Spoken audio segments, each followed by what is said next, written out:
warahmatullahi wabarakatuh. Alhamdulillah wa syukrulillah wa la hawla wa la quwwata illa billah. Salatu wassalamu ala Rasulillah wa ala alihi wa sahbihi wa wala. Rabbi shrah li sadri wa yassir li amri wahlul 'uqdatam min lisani yafqahu qawli. Amma ba'du.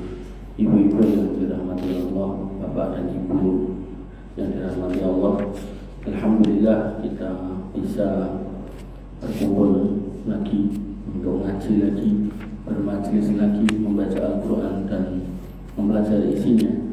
Kebetulan temanya adalah tafsir dengan membahas juz 30 dan kita sampai di surat Al-Fajr. Surat Al-Fajr tadi saya bacakan dari tengah tadi. Ibu dan Allah, bapak-bapaknya juga demikian. Disebutkan di dalam Quran surat Al-Fajr, ini saya bacakan aja ayat 1 sampai 5. A'udzubillahi minasyaitonir rajim. Bismillahirrahmanirrahim. Wal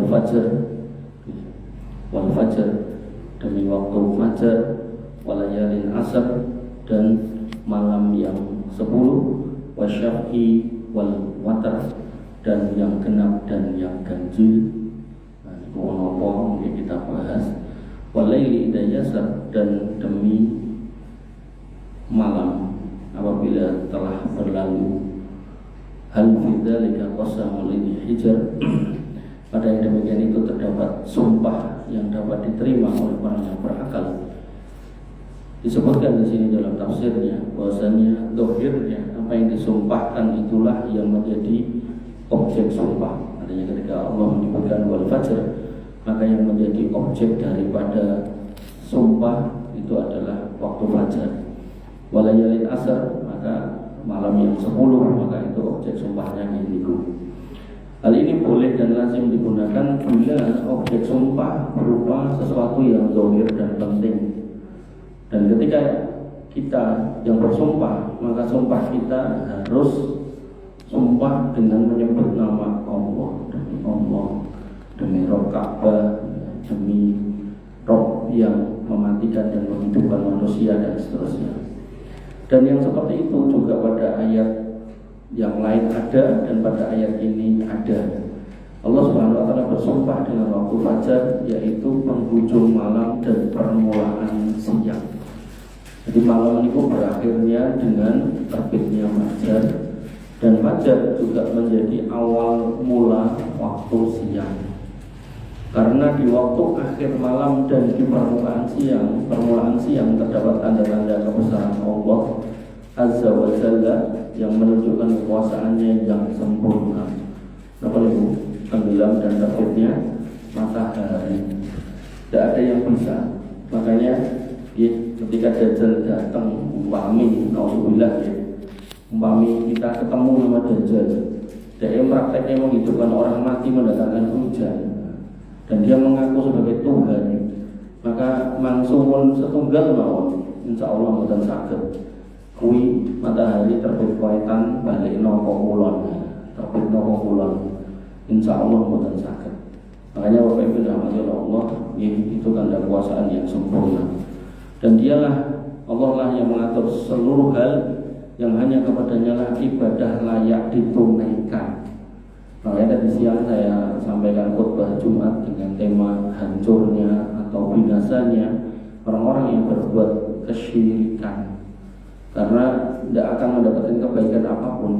Ibadahnya ditolak semuanya, dosanya tidak diampuni, wajib masuk neraka, tidak boleh masuk surga, diharamkan baginya syafaat. Makanya ketika jenengan mendengar orang yang mendakwahkan dakwah tauhid, mengingatkan pada kesyirikan, jangan alergi. Mungkin orang itu dikandani, ini kira kenal syirik jawabannya, kowe radikal, titik-titik syirik, kabeh syirik. Karena memang ada dalilnya kok. Sampai di satu ketika itu mulai isi pengawasan itu, saya jelaskan tentang tawasul kepada orang yang sudah mati. Bahwasanya itu tidak boleh. Itu rampung kajian itu kan bapak-bapak tidak itu loh, Mas. Sing ngomong ke puluhan tahun tak amal pun tobat apa jeneng wis. Sakniki kula kangen. Jenengan mung tawasul tok apa njaluk ning kuburan. Dia pun mengatakan aku bahkan jaluk Mas. Jadi awalnya tawasul, awalnya nitip doa, wahai Habib Fulan, wahai Wali Fulan, wahai Kiai Fulan, Ustadz Fulan, bantulah saya agar begini. Awalnya nitip doa ngoten, mintanya kepada Allah lewat kuburan itu. Tapi terakhir itu jaluk ten niku. Bahkan ketika niku pun dicopake bacaan-bacaannya dalam bahasa Arab dengan tidak paham isinya niku nggih jaluk akhirnya. Makanya Bapak Ibu dirahmati Allah Subhanahu wa taala, di sini disebutkan ketika Allah menunjukkan kuasanya di muka bumi dengan berbagai macam bentuknya, maka tidak pantas kita itu kok menyembah selain Allah, menduakannya. Maka di saat fajar terdapat sholat yang utama lagi diagungkan, yang baik untuk dijadikan objek sumpah oleh Allah. Ini menikah sholat apa? Sholat fajar. Kemudian bahkan nanti dalam fikih ketika jenengan sholat fajar niku kawanen atau tangi-tangi umum siang atau subuhan ya. Maka jenengan boleh mengkodok sholat fajar nanti nek sudah masuk waktu suruk niku awal duha. Ya menika ketika matahari sudah terbit sempurna. Nek bar subuh tek niku boten asal sholat. Jadi jenengan nek bar subuhan terus dereng sholat fajar, ajeng sholat fajar bar subuhan tek niku boten asal. Kedah nenggo mengke waktu suruk. Nah waktu suruk niku jenengan bisa mengkodok sholat fajar. Terus ditambahi sholat subuh. Nah, kebaik rahmatullah Allah Subhanahu wa taala. Karena itu, setelahnya Allah bersumpah dengan 10 malam yang menurut pendapat yang benar adalah 10 malam di bulan Ramadan atau 10 hari di bulan Dzulhijjah walayalin asr, dan demi malam yang 10. Nah, malam yang 10 ini ada 2 pendapat, yaitu 10 awal Dzulhijjah, ada juga yang berpendapat 10 terakhir bulan Ramadan. Nah, nanti pendapat ini enggak ditempuhke, enggak dibentrokan, tapi dikompromikan. Bahwasanya kalau konteksnya, kan nanti ada pertanyaan, jane iki luwih utama di 10 awal Dzulhijjah atau 10 akhir Ramadan. Maka nek membahas, kalau kita mau membahas khilafiyahnya memang ada dan tajam, maka yang kita lebih senang ketika ada khilafiyah itu bukan kita peruncing khilafiyahnya, tapi kita carikan komprominya. Komprominya gitu. Tapi kompromi yang tidak bertentangan dengan syariat. Nah, komprominya gitu. Kalau konteksnya malam yang terbaik, maka 10 akhir bulan Ramadan. Tapi kalau konteksnya adalah siang yang terbaik, maka yang terbaik adalah 10 awal Dzulhijjah. Kenapa? Lah, itu penting juga. Karena di 10 awal Dzulhijjah ada hari Arafah. Hari Arafah itu siang, dari mulai tergelincirnya matahari sampai terbenam. Nah, kemudian di 10 akhir Ramadan, kenapa malamnya yang terbaik? Karena di situ ada malam Lailatul Qadar. Nah, malam Lailatul Qadar niku nggih berarti memang malamnya. Artinya nek dengan misal hari ini atau malam ini malam Lailatul Qadar, itu jenengan boten nopo-nopo, namun nonton TV turu-turu akhirnya turu tenan. Terus bangun-bangun sudah besok gitu ya. Ya bangun sahur terus sholat subuh terus dilemelih gitu ya. Nah, begitu jenengan medal lan mergi tertingali matahari kok terbit ning sengingine mboten nyorot, mboten panas, mboten bawane penak gitu kan. Nah, berarti lek dalu pun Lailatul Qadar ya berarti pun telat gitu kan. Karena memang Lailatul Qadar ini namung malamnya, bukan sampai nopo silai pagi atau siangnya. Kebaik yang dirahmati oleh Allah Subhanahu wa taala. Ya, kalau malam berarti kan mulainya sejak matahari tenggelam, berarti sejak maghribnya. Sejak maghribnya. Cuman kalau kita ngomongkan utamanya ya berarti sepertiga malam yang terakhir. Tapi ya di situ dimintanya adalah sejak malamnya itu dari sejak maghribnya.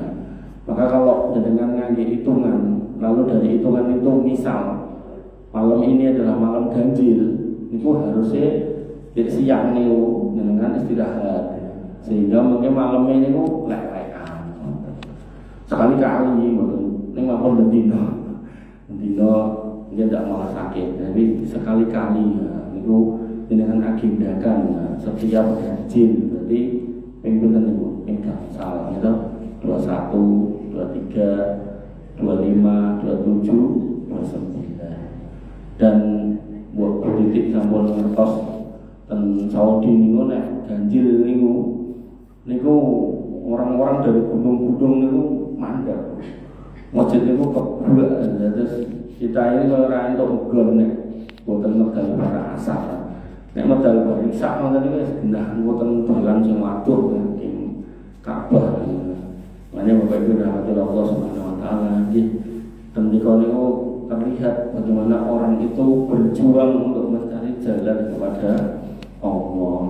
Nah, kita lagi untuk THR ada ngali ya, jalan masjid ya, pilih mall. Makanya jenengan yang di akhir-akhir Ramadan niku kok nopo istilahnya ajeng ngecake THR yen sakit siangnya mawon sekedap wonten jam 2 jam kan luwes wonten pundi bani kumpul wonten ampun dalune ngoten lho iman-iman nggih. Makanya kita rahmati Allah Subhanahu wa taala ya. Itulah manusia kadang mendapatkan rezeki yang sedikit tuh kadang lupa ya namanya kata. Makanya dan nun tunggu apa duit semuka duit mobil dia mboten kabul iki mungkin Allah tahu nek dikabul iki malah megah pengajian. Kalau nek begini kok nek begini nembe musir santri kula. Jadi dulu itu dia ikut saya nakal, pernah saya usir. Nah terus singkat cerita nggak ketemu 3 tahun, terus nyari saya, pokoknya aku mah sinau meneh mas, meh tobat, yo, pun kuliah mulai, biar kuliah tekan semester 5 atau pinten rampung. Niki pulau baleni mulai nanti semester pinten gitu, sekawan atau pinten, yo meh 5 juga nih. Niku kula dilapori ya kali rencana gitu. Terus saya coba kasih amanah untuk megang duit gitu. Ternyata dikorupsi. Nanti ngelolok iki anake wong ra duwe, wong desa gitu kan. Lagi diamanahi duit sauprit e mbok korupsi pengen nek jadi presiden. Makanya dulu Abu Dzar Al-Ghifari itu ahli ibadah yang sangat luar biasa. Beliau pernah minta jabatan sama Nabi dan Nabi mengatakan nek kowe bayane tak sanggup gitu. Makanya dalam hal ini saya mungkin antara lugu karo bodoh gitu. Jadi wis tahu napa gelo tapi namanya orang minta maaf ya kita maafkan tapi ternyata diulang. Makanya Bapak Ibu dan rahmati Allah Subhanahu wa taala kembali ke sini. Maka malam-malam itu adalah malam-malam yang mulia yang di dalamnya berlaku berbagai macam ibadah dan pendekatan diri yang tidak terdapat pada waktu yang lain. Ya kalau beliau mengatakan malam berarti yang Ramadan ya. Kemudian pada 10 malam terakhir bulan Ramadan terdapat malam Lailatul Qadar, yaitu malam yang lebih baik daripada 1000 bulan, dan pada siang harinya terdapat puasa di akhir bulan Ramadan yang merupakan salah satu rukun Islam yang agung. Makanya sampai Allah bersumpah walayalin asr, demi malam yang 10, menunjukkan ini pentingnya. Penting untuk diperhatikan karena sering kita dengar kalau kita sampai dapat Lailatul Qadar itu 1 kali aja maka seolah-olah umur kita itu bertambah 83 tahun padahal kita sendiri niku dipatok niku antara 60-70 umumnya, sedikit yang lebih dari situ. Makanya ini ketambahan 83 ini kan berarti kan umpami swidak tambah 83 kan 143 kan. Mungkin nek kok sampai 10 kali dapat Lailatul Qadar berarti 83 dikalikan 10 berarti dengan ketambahan 830 tahun. Itu buatan sah amal jenengan nilainya di mata Allah sebanding setara dengan 830 tahun. Nek angsal ping 10. Tapi nek belas ora tau itu, maka itu adalah sebuah kerugian. Makanya disebutkan innal insana lafi khusrin. Manusia itu akan rugi. Illal ladzina amanu wa amilus sholihat. Kecuali yang beriman dan beramal soleh. Nah, dalam konteks 10 malam yang terakhir ini ya beramal solehnya ya tadi lelekan tadi, tidak apa-apa. Nah, lelekannya mas, nek maca Quran ngantuk iki karo nonton drakor, lah ya padha wae malah tambah dosa. Terus lelekannya bukan yang itu, lelekannya adalah yang baik. Makanya kula niku nek niki yaketen niki bojo kula niku film mengke pas Romanto jam 09.00 setengah 10 pas Romanto niku lho pas tarehan gitu yo. Lah dhek meleh. Yo siap-siap ning ndi Istiqlal ya. Terus enten beberapa masjid di Solo niki sing tarehan ngantos dalu sampai 1 juz gitu kan. Dimulai dari jam 10 ada yang dari jam 11. Nek Fatimah niku ketinggalan jam 1 sampai jam setengah 2 sampai subuh gitu. Nggih mun mangkat gitu. Sampai mereka guys dhek seger. Sing kula awake nyeklek-nyeklek. Sampai ke sore gitu. Makanya Bapak Ibu dirahmati Allah Subhanahu wa taala, ya itulah perjuangan di dunia ini. Dan terus dengan bercapek-capek ria, bersusah payah untuk mencari jalan menuju Allah, tidak apa-apa. Karena nanti apa yang dengan perjuangkan hari ini, detik ini, dalam waktu yang singkat 60-70 itu tadi, itu adalah akan jenengan gunakan untuk memanen amal itu selama-lamanya. Karena yang namanya akhirat itu selamanya, Bu. Tinggal sebagai ahli surga atau ahli neraka. Ahli neraka kafir, musyrik, munafik yo selama-lamanya. Nek ahli surga yang sudah masuk surga yo selama-lamanya. Makanya niku nek cara basa bisnis niku worth it, sebanding. Niku nek basa Jawa niku cucuk. Ketika jenengan sakniki berlelah-lelah berjuang menjadi baik, menjaga amal ibadah istiqomah, maka nanti kalau mendapatkan apa yang jenengan tanam itu niku cucuk. Alhamdulillah aku biyen poso. Wong ora poso kae wonge dingkong-kong ning neraka. Ketinggal niku mengke. Terus surga niku penginggil kayak bintang-bintang. Dan neraka termisor. Orang-orang di surga niku melihat. Oh kae to tonggo sing ora tau poso awan-awan yang ringan mangkring niku gitu. Oh kae to tonggo sing gak tau salat. Enggak ada wong sholat malah dipacil, mustajah lewat. Nah, itulah perjuangan panjenengan di dunia. Hanya di sini disebutkan kalau terkait dengan malamnya, maka perjuangkanlah di malam harinya, karena ada kebaikan 1000 bulan. Dan pada siang harinya ada puasa yang sangat agung yang Allah sebutkan melalui banyak ayat dan hadis tentang keutamaannya. Nah, adapun ulama yang berpendapat itu adalah 10 awal Dzulhijjah, maka di situ ada wukuf di Arafah. Yang pada saat itu Allah memberikan ampunan pada hambanya yang membuat setan itu sedih.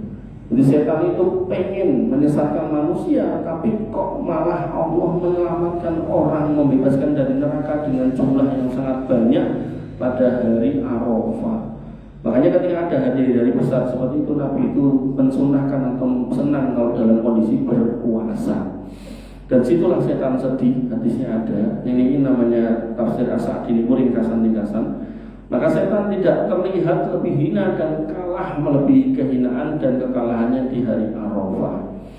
Bapak Ibu dirahmati oleh Allah Subhanahu wa taala, karena banyaknya malaikat dan rahmat yang dicurahkan oleh Allah pada hambanya pada hari itu, maka pada hari itu kebanyakan kegiatan haji dan umrah dilakukan. Semua itu adalah hal yang agung yang berhak dijadikan sumpah oleh Allah.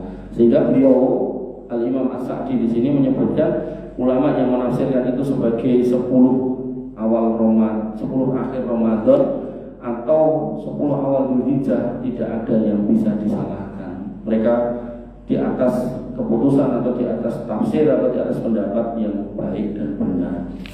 Kemudian Kemudian ayat berikutnya, walaili idza yasar, dan demi malam bila telah berlalu, yakni saat berlalu dan menurunkan kegelapannya atas manusia sehingga mereka menjadi tenang, nyaman, tentram sebagai rahmat dan hikmah dari Allah. Dengan ibadah niku nggih, nek siang-siang niku salat subuh gerah mboten cerita. Tapi nek dalu bar sare terus saged wungu, gelar sajadah, salat donga, luar biasa. Mendua dengan Allah Subhanahu wa taala. Nek jenengan bisa merasakan nikmatnya ibadah seperti itu, insya Allah enjing niku jenengan mlampahne ketemu wong guyu-guyu. Pamane apa ora pengin, kelangan apa ya ora bakal nangis, ora bakal sedih biasa mawon. Karena jenengan sudah merasakan manisnya ibadah berdua dengan Allah Subhanahu wa taala. Makanya topi agar jangan sampai kita seorang muslim yang beriman kok enten masalah stres, ngamuk, waktu karo tanggane gitu. Kita lembutkan hati kita dengan ibadah di malam hari. Dipaksakan, dia harus dipaksa. Mau saat ini dengan kebelet pipis saja bisa ke toilet kok. Pipis rampung balik meliti lemah. Mang sholat dia 2 rakaat. Makanya kalau niku nek umpami boten saged ten griya niku umpami ngisi napa gak ada subuh niku. Kalau nek saged niku tekan masjid niku sakjane enten piyai. Jadi nek saged mlebet pertengahan salat 2 rakaat kali tunggal niku jenenge banget. Dan kadang enten masjid roman niku kadang niku dikunci niku sing paling sedih. Dikunci mlebet boten saged. Terus menjauhi kayak terasnya bukan sombong itu mau sakuprik. Jadi serapnya enak banget. Makanya itu beda kalau Allah Subhanahu wa taala dengan nek saged mendesain rumah jenengan ada satu sudut untuk bisa berdua dengan Allah nggih niku manglampahi. Insyaallah saya nanti niku nggih penak. Bapak rahmatullah Allah Subhanahu wa taala. Hal fi dzalika qasamun lidhijr. Maka pada yang demikian itu qasamun lidhijr terdapat sumpah yang dapat diterima oleh orang-orang yang berakal. Artinya ketika Allah bersumpah dengan wal fajar, demi waktu fajar, kita bisa terima karena waktu fajar itu banyak keutamaannya, Allah menunjukkan keagungannya. Walayalin asr, ketika Allah bersumpah dengan 10 malam atau malam yang 10 atau 10 hari yang pertama, itu kita juga bisa terima karena memang itu banyak keutamaannya baik sisi puasa maupun haji umrah tadi. Maka orang-orang yang berakal akan bisa menerimanya. Ya, sebagian dari hal itu cukup bagi orang yang memiliki akal atau mendengar sebagai yang menyaksikan. Bapak Ibu rahmatullah Allah Subhanahu wa taala, ayat berikutnya saya lanjutkan ini sampai lagi mau. Alam tara kaifa fa'ala rabbuka bi'ad. Apakah kamu tidak perhatikan bagaimana Rabbmu berbuat terhadap kaum 'Ad? Iroma datil imad, yaitu penduduk negeri Irom yang mempunyai bangunan yang tinggi yang belum pernah dibangun. Alladzi lam yukhlaq misluha fil bilad, yang belum pernah dibangun kota seperti itu sebelumnya. Wa Samud alladzina jabu sakhra bil wad, dan kaum Samud yang memotong batu-batu yang besar di lembah-lembah. Wa Fir'auna dil autad, dan kaum Fir'aun yang mempunyai pasak-pasak tentara yang banyak. Alladzina taghaw fil bilad, mereka inilah orang-orang yang melampaui batas di negeri-negeri mereka. Wa aksaru fiha al-fasad, dan mereka banyak membuat kerusakan di negeri-negeri mereka. Asobba alaihim rabbuka sawta adab, karena itu Rabbmu menimpakan kepada mereka cemeti adab. Inna rabbaka labil mirsad, sesungguhnya Rabbmu benar-benar mengawasi kelakuan mereka. Ibu-ibu dirahmati oleh Allah Subhanahu wa taala. Ayat 6 sampai 14 Allah berfirman, alam taro, apakah kamu tidak memperhatikan dengan hati dan pandangan keimanan kaifa fa'ala, bagaimana Rabbmu itu mampu berbuat terhadap umat-umat yang melampaui batas itu, seperti Iromadatil imad, kaum 'Ad penduduk Irom. Kemudian kabilah terkenal di Yaman, Zatil imad, yang mempunyai bangunan yang tinggi. Jadi sudah bisa membangun gedung-gedung yang tinggi, tempat-tempat yang tinggi, yaitu yang amat kuat, amat angkuh, amat sombong. Alladzi lam yukhlaq misluha fil bilad, yang belum pernah ada bangunan seperti itu di negeri lain, yakni di seluruh negeri lain dari segi kekuatan, kekokohan. Sebagaimana Nabi mereka Hud berkata tentang mereka, wal quru idza ja'alakum khulafa'a min ba'di qaumi nuhin wa zadakum fil khalqi bastah. Fadhkuru ala Allah la'allakum tuflihun, dan ingatlah oleh kamu sekalian di waktu Allah menjadikan kamu sebagai pengganti-pengganti yang berkuasa sesudah lenyapnya kaum Nuh, dan Roh telah melebihkan kekuatan tubuh dan perawakanmu daripada kaum Nuh, maka ingatlah nikmat Allah supaya kamu mendapatkan keberuntungan. Wa Tsamud alladziina jabu sakhra bil wad, dan ingatlah kaum Tsamud yang mereka memotong batu yang besar di lembah-lembahnya, yaitu di lembah negeri mereka. Dengan kekuatan mereka memahat batu-batu besar dan dijadikan sebagai tempat tinggal. Terus bukit besar itu dibolongi. Ini sampai saat ini saya temui. Kemudian Fir'aun adil autad, dan ingatlah tentang Fir'aun yang memiliki tentara yang banyak, yakni memiliki tentara yang kuat-kuat, yang kokoh seperti pasak yang mengokohkan apapun yang dipertahankannya. Alladzina taghaw fil bilad, yang berbuat sewenang-wenang di negerinya, kemaki, kemelindi. Maka sifat ini kembali kaum Ad, Samud, Fir'aun, dan orang-orang yang mengikuti jejak mereka. Makanya sekarang ada orang-orang seperti itu yang mengikuti jejak mereka. Dan mereka berlaku melampaui batas di atas bumi Allah dan menyiksa hamba-hamba Allah dalam agama dan dunia mereka. Karena itu Allah berfirman, fa'aksaru fihal fasad.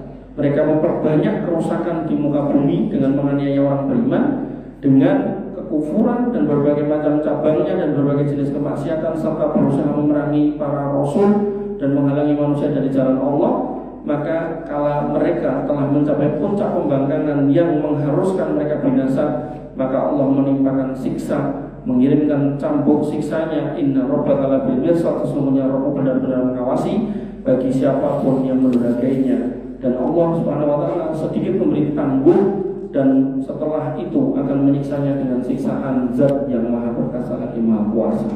Makanya Ibu dan rahmatullah Allah, ada kisah tentang Amru ibn Luhai. Jadi beliau ini orang yang pertama membawa berhala ke Ka'bah, orang yang membawa berhala pertama ke Mekah. Jadi ceritanya dia itu pedagang safar ke negeri Syam. Nah, saat ini Syam di Suriah itu. Di sana dia melihat bangunan-bangunan orang pada waktu itu gede-gede. Ya, ada kerajaan Bizantium yang besar, gede-gede. Nah, dia kemudian mikir, ini kok negeri ini sama maju? Tekok ini nyembah apa ya? Kayak lu sembah, kayak dengan patung-patung di beton mantuk setunggal. Beton mantuk itulah yang dikenal dengan Hubal Jubal. Terus disitulah kemudian dia mengatakan, kita nek bahasane nek diringkas niku negeri kono maju mergo nyembah iki, yo nyembah iki. Nah, ditolak awalnya. Orang Tuhan ini kita Allah lho. Iya, ben iso tekan ning ngene Gusti Allah lewat iki. Makanya ketika dikatakan di dalam surat Az-Zumar, kamu menyembah ini, mereka mata buduna, kamu tidak menyembahnya illa yuqarribuna ila Allahi zulfa. Kami cuma menjadikan ini sebagai wasilah ben tambah cerdak marang Gusti Allah. Makanya orang-orang yang kemudian mengagungkan kuburan, mengagungkan petilasan, tempat-tempat yang dikeramatkan, itu nek diloke menyembahku ora trimo, ora. Iki wasilah supaya makin cerdak pada Allah, supaya duwene ndang kabul, supaya hajate ndang kabul, macam-macam. Makanya Ibu dirahmati Allah, tahayul bid'ah khurafat ini pengantar pada kesyirikan, dan syirik ini puncak kesalahan manusia kepada Tuhan yang kepada Allah Subhanahu wa taala. Maka kita harus menjaga diri dari tiga hal tadi, tahayul bid'ah khurafat, jangan sampai kita masuk di situ lalu kemudian kita kejeblos di dalam kesyirikan. Dan itu adalah sebuah kerugian yang teramat besar. Misalnya orang-orang itu negarane maju ini, tapi kemudian di atas kekufuran, maka tidak perlu kita pengen melihatnya, biarkan aja. Pada akhirnya fantadiru inni ma'akum minal muntadirin. Enteni yo kowe karo aku mung garek ngenteni, bener kowe apa aku, kan gitu. Makanya kita berdiri di atas keimanan yang benar, kita bersabar sebagai orang beriman. Apapun yang terjadi sama diri kita, ya kita tetap di atas jalan ini. Jangan sampai kemudian kita melirik jalan-jalan yang tidak benar. Wabillahi makatan yang saya sampaikan, mudah-mudahan bermanfaat. Yang mau nanya, Titi, pripun Titi?